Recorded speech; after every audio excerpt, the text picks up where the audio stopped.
আসসালামু আলাইকুম গাইস, আশা করে সবাই ভালো আছেন। আমিও আল্লাহর রহমতে ভালো আছি।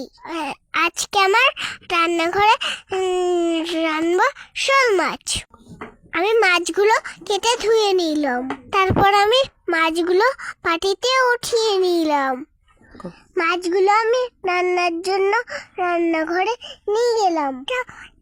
কড়াইটা চুলায় দিয়ে দিলাম। আমার মাছের উপকরণগুলো আমি নিয়ে আসলাম, এগুলো সব সাজিয়ে নিলাম। এবার মশলাগুলো দিয়ে মাখিয়ে নিলাম। মাছগুলো মাখানো হয়ে গেলে আমি একটু সময় রেখে দিলাম। তারপর আমি কড়াইতে তেল এবং মশলাগুলো দিয়ে দিলাম। মশলাগুলো ভালোভাবে নেড়ে নিলাম যাতে পুড়ে না যায়। তারপর মশলাগুলো দিয়ে মাছগুলো কষিয়ে নিলাম।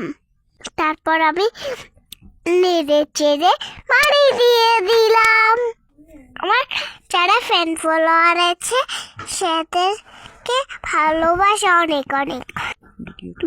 ভিডিওটা ভালো লাগলে লাইক কমেন্ট শেয়ার করতে ভুলবেন না। খেতে অনেক সুস্বাদু হয়েছিল। মাছগুলো তেলে হয়ে গেলে আমি কড়াইতে উঠিয়ে নিলাম।